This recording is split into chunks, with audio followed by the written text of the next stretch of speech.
스가랴서 4장 11절부터 14절까지 교독하도록 합니다.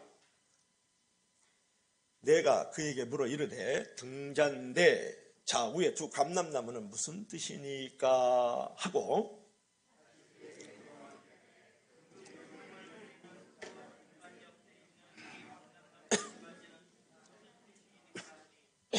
그가 이렇게 대답하여 이르되 내가 이것이 무엇인지 알지 못하느냐 알으지라. 내가 대답하되 내 주여 알지 못하나이다 하니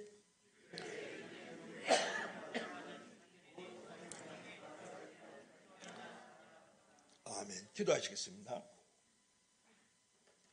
주 하나님, 세상의 떡을 육신의 떡을 먹고 취하여 살다가 오늘 하늘의 떡 말씀의 떡을 먹기를 원합니다. 영적으로 배부름을 당하는 복된 시간이 될 수 있도록 성령께서 우리를 주장하시고 진리를 듣게 하시고 깨닫게 하여 주시옵소서. 예수님 이름으로 기도합나이다. 아멘. 사진 한번 볼래요? 많이 보던 인물이죠. 심양홍, 신영균 올로배우, 이순재 올로배우죠. 그리고 지금 신영균 장로가 올로배우가 500억을 기부하면서 인터뷰하는 장면이에요. 자 보세요. 신영균 장로가 여기 십자가가 있죠. 그 다음에 여기에 성경책을 들고 있는 모습을 특별히 여러분이 기억할 필요가 있어요. 자, 우리 다 같이 한번 읽어봅시다. 시작. 성경책만 내 관에 넣어달라. 아멘.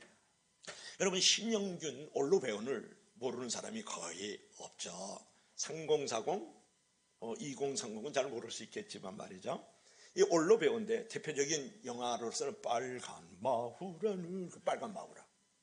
그리고 사랑방 성님과 어머니 유명하죠. 미워도 다시 한번, 그 미워도 다시 한번 아주 대표적으로 신영균 올로배우가 이제 출연했던 작품들이죠. 그뿐만 아니라 명보극장을 운영을 했고요. 신영균 예술문화재단을 운영했던 사람이 신영균 올로배우고 장로다 그런 말이에요. 신영균 이 장로는요 어렸을 때부터 독실한 어머니의 기도 속에서 자라났습니다. 그뿐만 아니고 절대로 술과 담배를 금하고 오락과 쾌락 그리고 사치를 금했던 사람이 신영균 장로예요. 철저히 자기 일을 관리하면서 보통 다른 배우들처럼 외도하고 그 다음에 사치하고 쾌락 가운데 빠졌던 배우들과는 달리 자기 자신을 잘 관리하면서 가정을 관리했던 사람이 누구냐면 신영균 장로라는 거예요. 그가 최근에 95세가 되면서 기부금을 500억을 하면서 사회에다 환원을 시켰습니다. 마적 영화에서 보았던 영화 박물관조차도 기부해버리고 말았어요. 여러분 그저 남은 것은 다 베풀고 가야 된다. 마지막에 가지고 가야 될 것은 성경책 한 권이다. 성경책만 내 관에 넣어달라 라는 말을 이미 유언 아닌 유언을 했다고요. 그가 건강하고 그가 장수하는 비결은 뭐냐면 철저한 신앙생활과 철저한 감사생활이 있었다는 걸 아네요. 그리고 신영균 장로한테 우리가 배워야 될 게 있는데 뭐냐면 나는 아내 한 사람만 평생 사랑하기로 결정했다. 유명한 일하고 그것이 우리 모두에게 기감이 되는 사람이 신영균 장로예요. 그리고 그가 가장 좋아했던 성경 구절이 뭐냐면 고린도전서 15장 10절 나의 나된 것은 하나님의 은혜로다 그랬어요. 그리고 그가 최근에 한 말을 들어보세요. 하나님의 말씀을 지켰더니 하나님의 말씀이 나를 지켰도다 라는 유명한 말을 했던 사람이에요. 그렇다면 오늘 저와 여러분들은 하나님의 말씀을 지키기 위해서 하나님의 말씀대로 살기 위해서는 어떻게 해야 되겠는가를 오늘 본문을 통해서 우리가 살펴볼 수 있거든요. 오늘 본문에 보면 스가랴의 8가지 환상 중에서 5번째 환상인 숭금 등잔대와 두 감람나무 환상을 우리가 볼 수 있거든요. 그 환상에 대한 궁금한 점을 이 스가랴 선지자가 이제 천사에게 묻는 장면이 나와요. 이 장면은 하나님의 말씀으로 말미암아서 우리가 얼마나 복된 삶을 살아갈 수 있는지 몇 가지 요소를 우리에게 이제 교훈하는데, 자, 첫 번째로 우리 다 같이 시작. 말씀을 갈구하며 살라. 우리가 하나님의 말씀 안에서 복된 삶을 살라 그러면 말씀을 추구해야 된다는 거, 말씀을 사모해야 된다는 거, 말씀을 갈급할 줄 알아야 된다는 거예요. 자, 11절 한번 읽어볼까요? 다 같이 시작. 내가 그에게 물어 이르되 등잔대가 좌우에 두 감람나무는 무슨 뜻이니까. 그랬죠?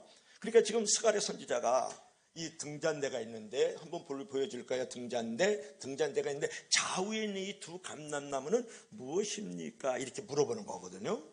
여러분, 그리고 또 물었어요. 12절에 보면 금 기름을 흘리는 이 두 금관, 두 파이프 옆에 있는 이 감람나무 두 가지는 무엇을 말합니까? 그러면서 이 궁금한 것을, 이 말씀을 천사에게 지금 물어보는 거거든요.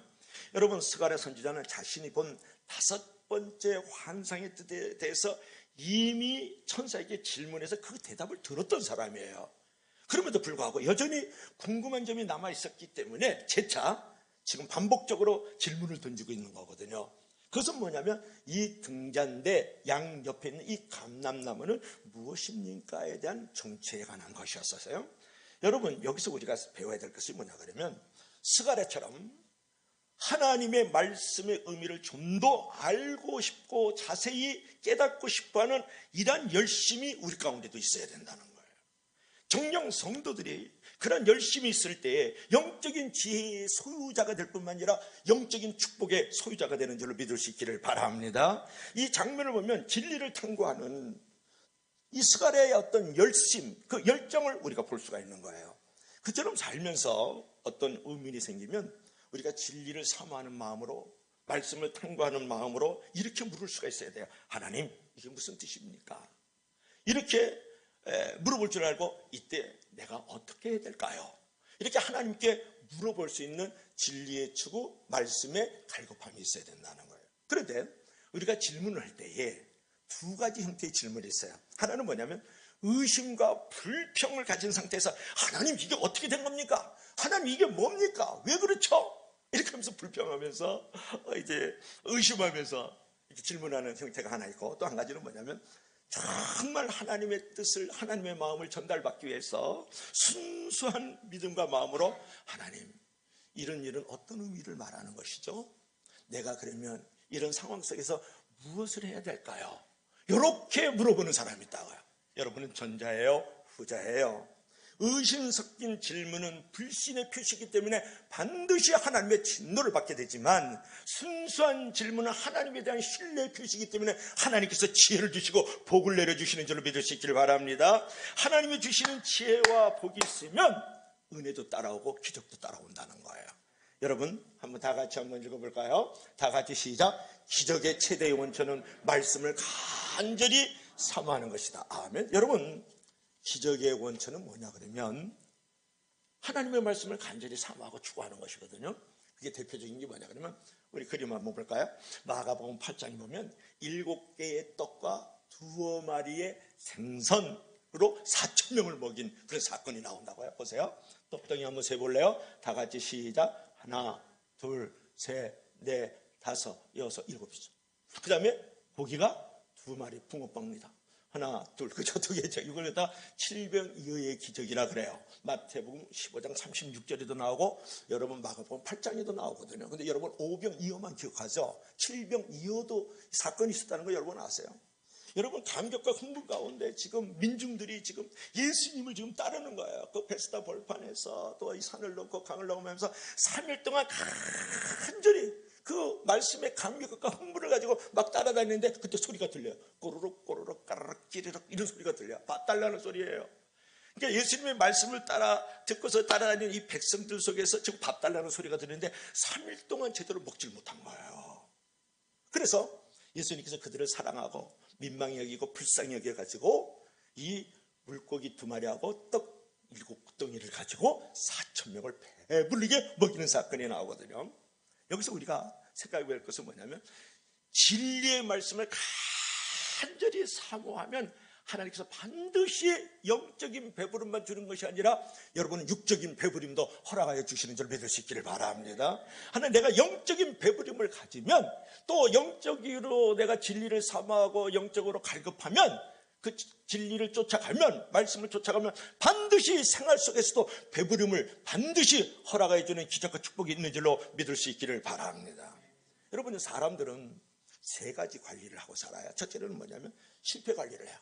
늘 시험 들어가지고 실패해가지고 넘어지고 위기를 당해가지고 그때 자기 인생을 관리하는 실패 관리자가 있어요. 실패 관리. 이것을 갖다가 무슨 신앙이라 그러는지 알아요? 수리 신앙이라 그래요. 수리 인생이라 그래요. 일 터지면 그때 수리하는 사람들, 이게 실패 관리자예요. 그 다음에 두 번째로는 성공 관리가 있어요. 내가 무대 위에 섰다고요. 여러분, 무대 위에 서가지고 떨어지면 많이 아파요. 높아질수록. 그리고 많은 것을 쌓아놨어요. 성공했어요. 근데 그게 무너지면, 그 깨어지면 더 아프거든요.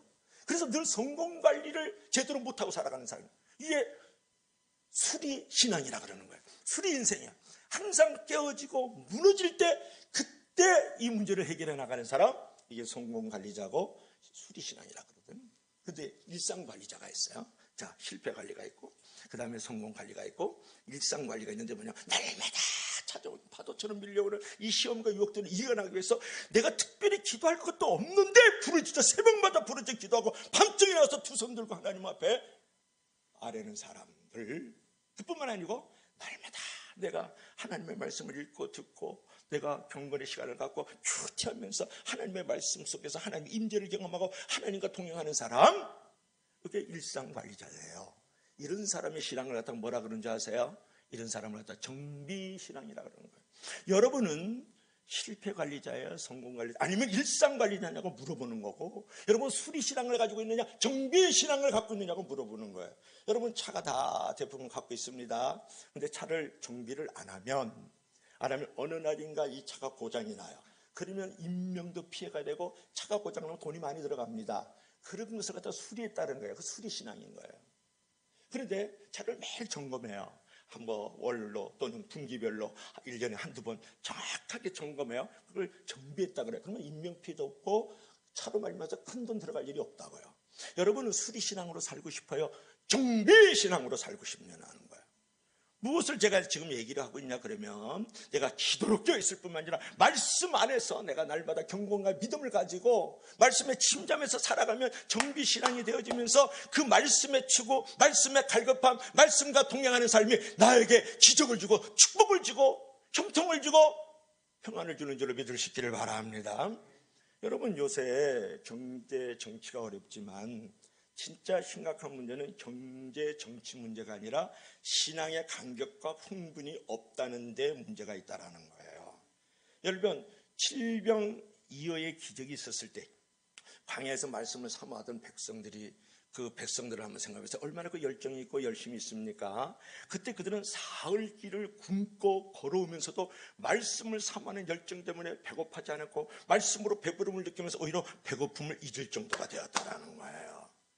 여러분, 지금 스가랴 선지자가 이 두 감람나무에 대해서 말씀을 지금 추구하고 있고, 그 두 감람나무에 대해서 지금 무엇인가를 지금 깨닫기를 원하는, 진리를 사모하는 마음을 가지고 있었던 것처럼 우리가 말씀을 사모하면 하나님의 은혜와 축복도 넘치는 줄로 믿을 수 있기를 바랍니다. 칠병이어의 기적이 말씀을 사모하는 자에게 기적이 일어났던 것처럼 스가랴 선지자가 이 두 감람나무가 무엇입니까? 이걸 재차 물어봤던 것처럼 그렇게 진리에 갈급할 때 하나님께서 여러분에게 배부름을 허락하여 주시는 줄 믿을 수 있기를 바랍니다. 자, 두 번째로는 어떤 부분이 있을까요? 자, 우리가 말씀 안에서 복된 삶을 살려면 다 같이 시작.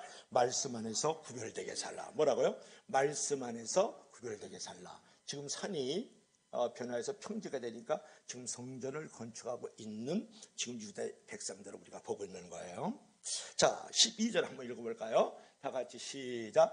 다시 그에게 물어 이르되 금기름을 흘리는 두 금관 옆에 있는 이 감람나무 두 가지는 무슨 뜻이니까 하니, 여러분 보세요. 본문 한상에서 승금 등잔대에 빛을 내는 올려가 무엇입니까? 그랬을 때 등대 좌우에 있는, 다시 한번 감람나무 보여줄래요? 등대 좌우에 있는 이 두 감람나무 가지에서 흘러내려오는 금기름이에요. 금기름이 히브리어는 자부고 그러는데 이게 금을 말하는 것이거든요.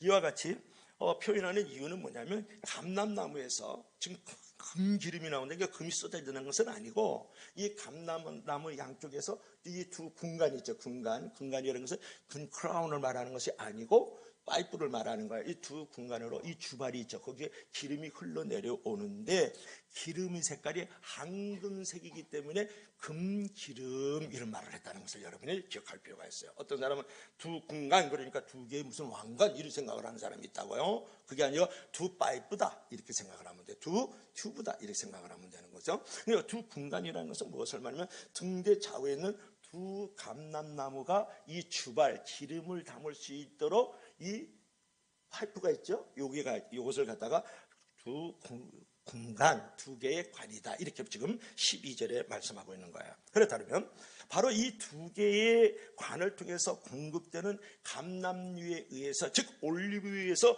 순금 등잔대가 끊임없이 불을 밝히고 있다는 거예요. 등잔대가 스스로 불을 밝힐 수 있는 것이 아니라 감람나무에서 감람유 올리브가 흘러내려오기 때문에 그 기름으로 말미암아서 등잔대가 불을 밝힐 수 있었다는 거예요. 그러면 한번 묻습니다. 여러분 달이 스스로 빛을 내죠? 아니요. 달은 반사체예요. 달이 지금 휘황찬란하게 보름달이 뜨면 막 토끼가 방아를 찢는 모습들이 보인다고 그러지만 사실은 그렇지 않죠. 태양이 빛을 비춰주니까 반사해가지고 달이 빛을 비추는 것처럼 여러분 등잔대가 스스로 빛을 낼 수 있는 것이 아니고 두 감람나무에서 감람유가 흘러 들어오니까 그 심지에서 불이 붙어가지고 이제 7 등잔들이 빛을 발할 수가 있는 것이다 그런 말이에요. 이것은 우리에게 지금 무엇을 말하느냐가 이제 중요한데요.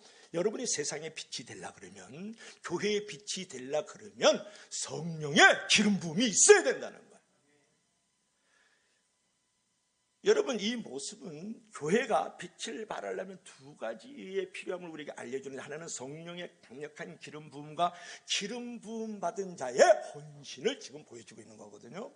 여러분 구약에서는 하나님을 위해서 구별된 자들에게 기름을 부어줬어요. 기름 붓는 장면 한번 볼래요? 기름을 부어줬는데 거기는 누가 기름을 부음 받았냐요? 왕 또는 제사장 그리고 선지자가 기름을 부음을 받았어요. 그러면 여러분에게 이제 생각이 될 것은 뭐냐면 기름 부음 받았다는 말은 뭐냐 그러면 하나님의 일을 위해서 내가 구별되었다 그런 말이거든. 우리 다 같이 한번 읽어봐야 시작. 기름 발려온 자들 둘 기름으로 충만한 두 사람 스룹바벨 여호수아 지금 기름 붓는 장면이거든요. 여러분 결국 내가 기름을 부음을 받아가지고 구별되었다는 것은 특권이 아니에요. 헌신을 말하는 거예요. 선택을 특권으로 여기면 배반하는 이스라엘 백성전하면 되는 거예요.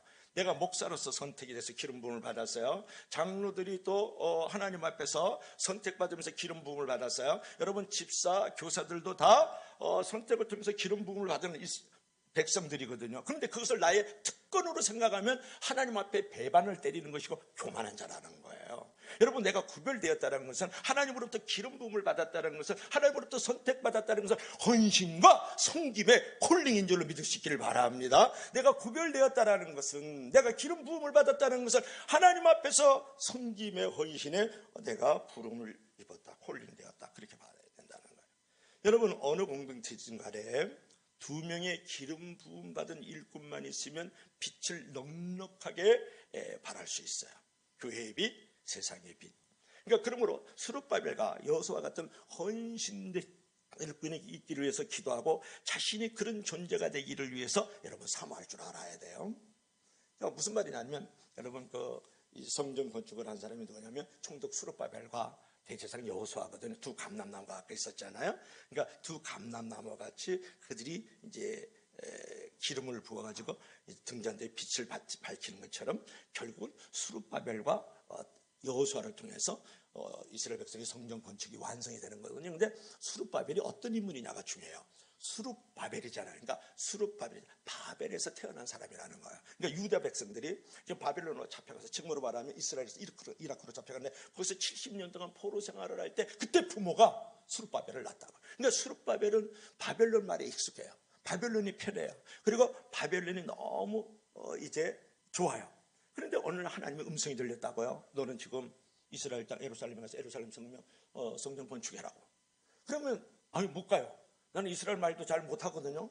나는 지금 바벨론 땅이거든요. 지금 바벨론이 멸망당해서 지금 페르시아 제국에서 지금 이제 노예 생활을 하고 있거든요. 난 못 갑니다. 그럴 수 있었는데 페르시아 왕이 너 가라고. 그랬더니 총독으로 임명해서 보냈더니 아멘하고 5만 명이나 되는 이스라엘 백성들을 끌고 이스라엘 땅으로 지금 예루살렘으로 오는 거예요. 여러분, 인천에서 서울 가는 게 아니에요. 이스라엘과 이라크가 직선거리는 몇 킬로인지 아세요? 900킬로입니다. 서울, 부산 왕복해야 돼요. 그리고 터키를 통해서 하란을 좀 거쳐서 이렇게 내려와 줘야 되거든요. 그러면 1500킬로가 되는 거야. 그런데 이 총독 스룹바벨이 하나님의 말씀을 듣고 순종하면서 정확하게 4만 9천 명의 이스라엘 백성들을 데리고 이제 고토로 돌아와요. 고향 땅으로 돌아와요. 그래서 성전 건축을 해요. 그때 그 순종과 그 고백을 통해서 하나님께서 들려주는 음성이 있었어요. 스가랴서 4장 6절 뭐라 그랬습니까? 이는 그랬죠. 성전 건축은 힘으로도 능으로도 되지 않고 하나님의 영 성령으로 되느니라. 할렐루야. 그 음성을 들려주는 거예요. 내가 헌신하기로 고백했더니 하나님께서 성령의 능력으로 성전 건축할 수 있다. 그렇게 말했을 뿐만 아니라 또 스가랴서 4장 7절에 뭐라고 말씀했어요? 높은 산이 큰 산이 스룹바벨 앞에서 평지가 되리라. 할렐루야.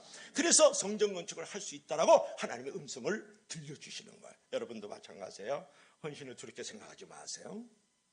2023년도에 내가 가정 안에서 헌신해야 될 일이 있지 않겠어요? 직장 안에서 헌신해야 될 일이 있지 않겠어요? 교회 안에서 헌신해야 될 일이 있지 않겠어요? 그랬을 때 하나님께서 원하시면 아멘 하면은 내 앞에 있는 높은 산이 평지가 되어지고 성령의 능력으로 말미암아서 헌신을 감당할 수 있는 하나님의 사람, 믿음의 사람, 성령의 사람이 되는 줄로 믿을 수 있기를 바랍니다. 여러분, 많이 헌신하지 못해도 중요한 것은 정성과 최선을 다해서 헌신하면 돼요. 하나님은 최선을 최고로 여기거든요. 여러분, 기도하면서도 헌신을 게을리하지 마십시오. 헌신이 없다면 응답도 없습니다. 헌신이 없는데 응답이 있다면 그것은 의미가 없는 응답이에요. 하나님이 왜 축복을 주셨는가? 헌신하라는 뜻이에요. 하나님이 나에게 왜 축복을 주셨는가? 목적 있는 삶을 살라고 주시는 거예요. 거꾸로 말하면 헌신이 준비된 사람에게 진정한 축복과 은혜도 우리에게 부어주시는 줄 믿을 수 있기를 바랍니다. 따라합시다. 헌신의 강도가 커질수록 축복과 은혜의 강도도 커진다. 할렐루야. 여러분, 공동체가 하나님의 은혜를 입고 발전하려면 헌신하는 한 사람, 두 사람이 너무 중요한 거예요. 여러분, 16년 동안이나 성전 건축이 지체가 됐는데 스룹바벨과 여호수아 이 두 사람을 통해 가지고 성전 건축이 4년 만에 완공이 되거든요. BC 520년에 성전 건축이 재건축이 시작되는데 BC 516년에 성전이 완공이 된다고요. 많은 사람으로 인해 가지고 뭐가 만들어지고 세워지고 아주 부흥이 일어나는 게 아니라는 거예요. 여러분, 찬란한 비전을 이루는데 많은 사람이 필요한 것 아닙니다. 여러분, 모세 한 사람이 430년 동안 노예 생활을 하던 이스라엘 백성들을 건져내는 거거든요. 바울 한 사람이 아시아에서 유럽으로 나와서 유럽에 있는 모든 교회를 쓰면서 복음화 시켜버리는 거거든요. 여러분, 이 총독 스룹바벨 이 한 사람을 통해서 무슨 일이 벌어집니까? 성전 건축이 만들어지는 거예요. 여러분, 헌신할 줄 아는 몇 사람만 있어도 하나님의 큰 역사가 일어날 수 있다는 것을 말씀을 드리는 거예요. 결국 나 한 사람이 대단히 중요하다. 나 한 사람이 헌신하면 가정도 바뀌고 자녀도 바뀌고 사회도 바뀌고 교회도 궁극적으로 바뀌는 역사가 일어나는 줄로 믿을 수 있기를 바랍니다. 어느 날 한 젊은 군목에게 서로 부임한 신실한 사단장이 찾아왔대잖아요. 목사님, 제가 교회를 위해서 어떻게 하면 좋을까요? 이게 지금 별 4개짜리 사단장이 와가지고 이 젊은 군목에게 무엇을 하면 좋겠습니까? 이렇게 군목에게 부탁을 하니까 그때 군목이요, 사단장님, 매주 장군 제복을 입고 저기 교회 저 계단 밑에서요 주보 좀 나누면 주면 좋겠어요. 그랬더니 사단장이 그 다음 줄부터 장군 제복을 입고 그 추운 날씨에 계단 맨 밑에서 주보를 나누고 줬대요. 그때부터 헌신이 일어나서 교회가 부흥되고 부대가 복음화됐다는 거 아니에요. 여러분, 누군가가 한 사람이 자신의 힘과 재능과 물질과 시간을 가지고 겸손하게 헌신하면 그 공동체의 은혜문이 열려요. 기적의 문이 열려요. 부흥의 문이 열린다고요. 형통의 문이 활짝 열리는 줄로 믿을 수 있길 바랍니다. 기독교 역사는 그렇게 진행되어 왔어요. 한국교회 역사도 그런 한두 사람을 통해서 그런 놀라운 부흥과 기적과 형통의 역사들이 이루어졌다고요.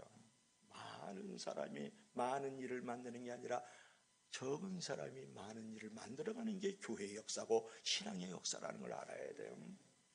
그런 헌신하는 마음이 있을 때 하나님의 마음을 얻게 되고 하나님의 은혜와 복도 그 자신과 그 공동체 안에 부어지는 줄로 믿을 수 있기를 바랍니다. 자, 마지막 세 번째로 우리가 말씀 안에서 복된 삶을 살려면 어떻게 해야 될까? 그랬을 때 우리 다 같이 시작. 말씀으로 준비되어. 다시 한번 시작.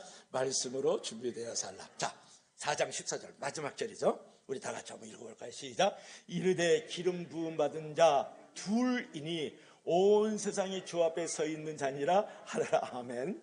기름 부음 받은 자 둘이니, 그러니까 통독 성경하면 이게 무서워요. 기름 받은 자들이니 이렇게 나간다니까요.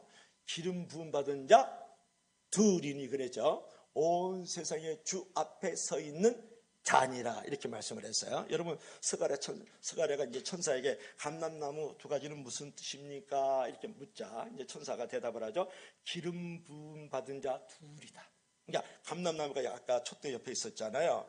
이것은 기름 부음 받은 자 둘이야. 그들은 온 세상 앞에 서 있는 자니라. 주 앞에 서 있는 자 이렇게 말을 하거든요. 여러분, 여기서 기름 부음 받은 자 둘 갖다가 히브리어로 쉐네베네 하이츠하르 이런 말을 해요. 여러분들도 히브리 말을 좀 할 줄 알아야 돼요. 저는 히브리 말을 좀 하거든요. 왜냐하면 여러분하고 나하고 수준이 좀 다르다는 걸 내가 은근히 지금 자랑하고 과시하는 중이에요. 그래야 제가 여기 조금 높은 데 서서 말씀을 전하지. 한번 따라해봐요. 괜찮아요? 방언 못하는 사람 이참에 방언하기 바랍니다. 따라해보세요. 쉐네베네 하이츠하르. 그러니까 쉐네베네 하이츠하르. 그러면 이스라엘 땅에서 이렇게 하잖아요. 그러면 높임을 받아요. 여건 없어도 막 들어가. 쉐네베네 하이츠하르. 이게 이제 기름 부음 받은 자 둘이다. 이제 이런 말을 하고 있는데, 여러분은 이것이 기름 부음 받은 자 둘, 이 말은 뭐냐? 그러면 기름으로 충만한 두 사람, 이걸 말하는 거예요. 그러면 기름을 뭘 말하는 거예요? 알잖아요. 이제는 성령을 말하는 거거든요. 그러니까 성령 충만한 두 사람을 기름 부음 받은 자 둘이다. 그렇게 말하는 거예요. 그러면 기름 부음 받은 자 둘은 누구를 말하는 거예요? 이제는 알죠. 당시 총독이었던 수룹바벨, 대제사장이었던 여호수아를 말하잖아. 그러니까 이들은 바로 당시 이스라엘의 정치적인 부분에서는 수룹바벨이고 종교적인 맥락에서는 여호수아였거든요. 이 두 지도자가 성전 재건의 주역이었어요. 그러니까 총독 수룹바벨과 대제사장 여호수아를 말미암아서 나라도 안정됐을 뿐만 아니라 성경 중심으로 사는 이스라엘 백성들에게 성전을 재건하는 주인공으로 삼았다라는 거예요. 믿으시면 다 같이 아멘. 그런데 여기서 주 앞에 서 있다라는 말은 무슨 말이에요? 우리 다 같이 한번 읽어봐요. 시작. 주 앞에서 일할 준비를 하고 있다. 그러니까 주 앞에 서 있기는 있는데 주님을 해방하고 주님을 장난치고 그게 아니고 주 앞에서 일할 준비를 하고 있다. 이제 그런 말을 하고 있는 거거든요. 여러분, 이 말씀은 준비하는 삶의 중요성을 우리에게 잘 가르쳐주고 있다는 거예요. 여러분, 하나님은 준비된 사람을 씁니다. 실력 있는 사람 쓰지 않아요. 소유가 많은 사람 쓰지 않는다고요. 건강한 사람 쓰지 않고 실력 있는 사람을 쓰는 게 아니라 준비된 자를 쓰는 줄로 믿을 수 있길 바랍니다.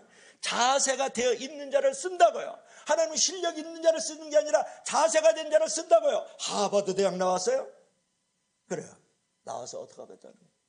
예일 대학 나왔냐고요? 나오면 어떻게 하겠다는 거예요? 당신이 지금 삼성 CEO예요? CEO면 어떻게 하겠다는 거예요? 당신이 현대에서 지금 사장이요? 사장이면 어떻게 하겠다는 거예요? 그런 실력을 하나님이 쓰는 것이 아니라 하나님 앞에 올바른 태도와 자세를 가지고 있는 사람을 쓰는 줄로 믿을 수 있길 바랍니다. 온유하고 겸손한 사람, 믿음과 순종의 사람을 하나님을 쓰시는 줄로 믿을 수 있기를 바랍니다. 여러분, 그러므로 하나님이 부르시면 즉각 응답하는 영적 5분 대기조가 돼야 돼요. 여러분, 여성 동지들도 한번 군대를 한 번씩 다녀와야 되는데 5분 대기조가 뭔지 잘 모르잖아요. 저는 5분 대기조 군대, 저는 2년 10개월 28일을 나는 군대 생활을 한 사람이에요. 거의 3년 동안 내가 군대에서 박박 뛰다가 나왔다가요. 그런데 그 5분 대기조가 있는데 5분 대기조는 뭘 말하냐면 오카를 신고 자요. 오카 다 때문에 자요. 그리고 안전부장하고 잡니다. 5분 대기조들은. 다른 애들은 다 이제 옷 다 벗고 내복 입고 모포 덮고 자는데 5분 대기조는 그렇게 자는 게 아니에요. 그래서 다 잡고 위에 헬멧 있고요. 옆에 긴 장총 딱 있어요. 그렇게 자요. 자, 왜냐하면 간첩이 넘어오면 대포권 1, 2, 3가 걸리잖아요. 그럼 5분 대기조가 펄딱 일어나가지고 바로 가서 문제 해결하러 나가기 위해서 5분 대기조가 있는 거예요. 뭐 나라에서 쿠데타가 일어난다. 그러면 바로 5분 대기가 펄딱 일어나가지고 바로 부대도 보호하고 나라도 안전하게 만드는 게 5분 대기조거든요. 그래서 제가 5분 대기조 많이 했죠. 많이 했는데 근데 5분 대기조가 있다는 것 좀 여성 동지들 좀 알아두면 돼요. 남자들은 다 알아요. 그런데 중요한 것은 뭐냐면 5분 대기조는 즉각 무슨 상황이 벌어지면 즉각 부르면 응답하는 게 5분 대기조다가요. 우리가 영적 5분 대기조가 돼야 된다는 거예요. 여러분 교회 안에서 이런 일 저런 일이 있어가지고 이제 부르면 바로 영적 5분 대기조에서 아멘! 내가 그 일을 처리하겠습니다. 그 일을 내가 감당하겠습니다. 이런 자세로 나오는 영적 5분 대기조가 되기를 주의 이름으로 간절히 부탁합니다. 하나님의 뜻이라면 과감하게 일어나서 충성되이 하나님의 일을 잘 감당하는 영적 5분 대기조가 되어야 된다는 거예요. 하나님의 뜻을 따라야 된다 그런 말이죠. 주일학교에서 하나 선생님이 교육을 시키다가 천국에 가고 싶은 사람 손 들어봐 그랬더니 막 여기서 저요 그래. 천국에 가고 싶어서 손 들라니까 다 들지 막 드는데 저쪽 구탱이에 맹구가 손을 안 들어요. 그래서 선생님이 이게 너무 불안한 거야. 천국에 가고 싶은 사람 저요 그러면서 막 손을 들고 있는데 맹구만 손을 안 드니까 그래서 선생님이 가가지고 맹구야 너 왜 손을 안 드니? 천국 가야 되지 않니? 존말할 때 손 들어라. 그랬더니 그때 맹구가 하는 말을 보세요. 선생님 우리 엄마가요 학교 갔다가 바로 집으로 오라 그랬어요. 그래서 천국에 가면 안 돼요. 그랬다라는 거예요. 이거 여러분은 안 늦는 줄로 믿으시길 바랍니다. 하여튼 여러분들하고 내가 소통하려고 그러면 많이 힘들어요. 많이 힘들어. 설교도 고민을 많이 해야 돼. 여러분의 언어로 가야 되니까. 내가 다시 한번 하겠어요. 우리 어머니가요 존말할 때 학교에서 끝나면 바로 집으로 오라 그랬어요. 그래서 천국 갈 수 없어요. 그랬다는 거예요. 그러니까 지금 무슨 얘기냐 그러면 올바른 답은 아니지만 엄마가 말씀하고 부탁한 것을 그대로 들어 순종하는 이 맹구를 본받아야 된다는 거예요. 응? 심지어는 천국을 안 갈지라도 엄마 말씀 들어야 돼. 그게 효자지 뭘 그래요. 그런데 우리들도 충성을 하되 헌신을 하되 하나님의 일을 하긴 하되 내 마음대로 하지 말라는 거예요. 내 뜻대로 하지 말라는 거예요. 자기가 우상이야. 자기가 하나님이야. 하고 싶으면 하고 말면 말고 그런 신앙생활 하지 마세요. 하나님의 뜻, 하나님의 일을 하나님이 원하신 대로 하나님과 함께 일을 할 수 있는 그런 실력 있는 것보다도 올바른 자세가 더 중요한 줄로 믿을 수 있길 바랍니다. 이것이 주 앞에 있는 자의 모습이고 준비된 자의 모습이다 그런 말이에요. 여러분 가끔 힘들고 어려운 일이 있을 때 부름을 받을 때 있잖아요. 그래도 할 수 있다. I can do it. We can do it. 이러면서 믿음을 가지고 나아가야 되는데 그것이 준비된 자하고 주 앞에 서 있는 자의 모습이에요. 여러분 사람들이 거기서는 안 돼. 못한다니까? 이렇게 얘기할 때 무릎 꿇고 더 꿈과 비전을 위해서 기도하면서 앞으로 조금씩 있을 것을 기대하면서 그것은 될 수 있어. 이렇게 나가는 사람이 바로 준비된 자세고 주 앞에 서 있는 자세의 모습이죠. 여러분 하나님의 능력은 되게 작은 것에서 시작합니다. 여러분 5병이요 7병이어도 다 작은 것에서 시작하지 않습니까? 엘리야가 기도했을 때 작은 구름이 보여서 나중에 그게 기적의 소낙비가 내려오잖아요. 작은 씨앗이 하나 떨어졌을 때 거기서 30, 60, 100배의 겨자씨가 열매를 맺어 나가잖아요. 큰 나무가 되잖아요. 그러니까 작은 것에서 큰 것을 보고 안 되는 것에서 되는 것을 보고 없는 것에서 있는 것을 보는 것이 바로 준비된 자세고 주 앞에 서 있는 자의 모습인 줄로 믿을 수 있길 바랍니다. 문제를 보지 말고 믿음의 눈으로 하나님을 바라면서 해답을 볼 수 있는 자가 바로 준비된 자의 모습이에요. 그것이 주님 앞에 서 있는 자의 모습이라고 생각하지 않습니까? 오늘 스가랴 선지자를 통해서 하나님이 우리에게 교훈하시는 게 그거예요. 실패를 얘기하지 마세요. 여러분, 실패 얘기하는 사람의 말에 귀를 기르지 마세요. 성공을 얘기하고 기적을 얘기하고 부흥을 얘기하는, 축복을 얘기하는 사람들의 말을 귀를 기울이는 사람이 바로 준비된 자세가 바로 그런 사람이 주 앞에 서 있는 자의 모습이고, 두 기름 부음 받은 자들처럼 성령 진짜 충만한 사람인 줄로 믿을 수 있기를 바랍니다.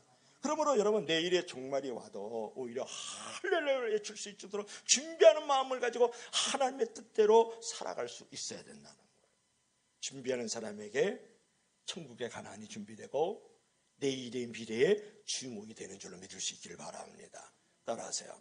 준비하는 자에게, 주 앞에 서 있는 자에게 천국의 가난이 준비되어져 있고 내일의 주인공이 된다. 할렐루야.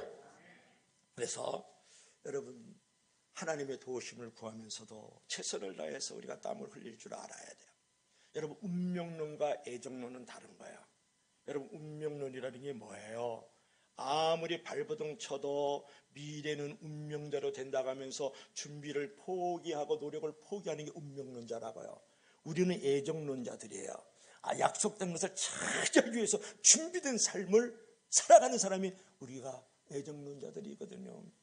여러분, 땀을 포기하는 운명론자가 되지 말고 땀을 흘리는 애정론자가 되어주세요. 마지못해 뒤따라가는 인생의 폐잔병, 신앙의 폐잔병이 되지 말고 앞서서 축복을 선도하는 인생의 선봉자, 신앙의 선봉자가 되기를 주의 이름으로 간절히 부탁합니다. 다시 한번 할까요? 여러분, 땀을 포기하는 운명론자가 되지 말고 땀을 흘리는 애정론자가 돼서 뒤따라가는 인생의 폐잔병, 신앙의 폐잔병이 되지 말고 앞서서 축복을 선도하는 인생의 선봉자, 신앙의 선봉자가 되기를 주의 이름으로 간절히 부탁합니다. 그래서 우리가 이렇게 얘기할 수 있어요. 한 번 더 읽어볼까? 다음을 성공보다 성품이 더 중요하다. 다 같이 읽어봐요. 시작. 성공보다 성품이 중요하고 성실이 중요하다. 여러분, 성공을 했는데 성품이 없고 성실이 없으면 그 성공이 나를 더욱더 지옥의 나락으로 떨어뜨리는 거예요.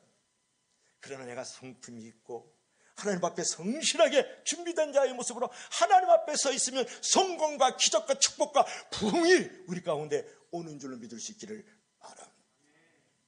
여러분, 축복을 원하기 전에 뭐가 되기를 원하라고요? 사람이 되기를 힘쓰면서 책임의식을 가지고 준비된 자의 모습으로 하나님 앞에 서서 살아달라는 거예요.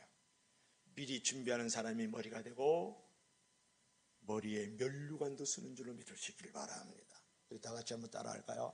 미리 준비하는 사람이 머리가 되고 머리에 면류관도 쓴다. 믿으시면 아멘. 오늘 결론을 맺어야 되겠어요. 처음에 결론 누구를 얘기를 했었죠? 신영균 올로배우, 신영균 장로를 제가 얘기를 했었는데, 보세요. 이 신영균 장로가 쓰던 성경책이에요. 어려서부터 성경책을 들어서 얼마나 성경책을 읽고 이렇게 적고 쓰고 했는지 성경책이 낡아서 뜯어지고 있잖아요. 이게 신영균 장로의 성경책이라고 나왔더라고요. 그러면 내 성경책 뜯어 발기자는 게 아니고 신영균 장로 올로배우가 한 말을 다시 한번 기억할까요? 내가 하나님의 말씀을 지켰더니 하나님의 말씀이 나를 지켜주었습니다 라고 고백을 했던 사람이 신영균 장로예요. 손때 묻은 이 성경책에서 신영균 장로의 그 신앙이 보이지 않습니까? 그렇습니다. 2023년도를 맞이하고 있어요. 성탄절, 송년주일이 다가오고 신년주일을 우리가 맞이하고 있다고요. 이때에 우리가 해야 될 일이 뭡니까? 첫째로는 말씀을 사모하면서 말씀을 갈구하고 말씀에 갈급한 심령으로 살기를 바랍니다. 말씀으로 구별되어서 하나님 앞에 온전히 나의 것뿐만 아니라 나의 자신을 드릴 수 있는 구별된 존재가 되기를 바랍니다. 하나님의 말씀으로 여러분 준비하며 사세요. 그런 성품, 그런 성실이 있을 때에 당신에게 반드시 성공이 오고 기적이 오고 형통의 삶이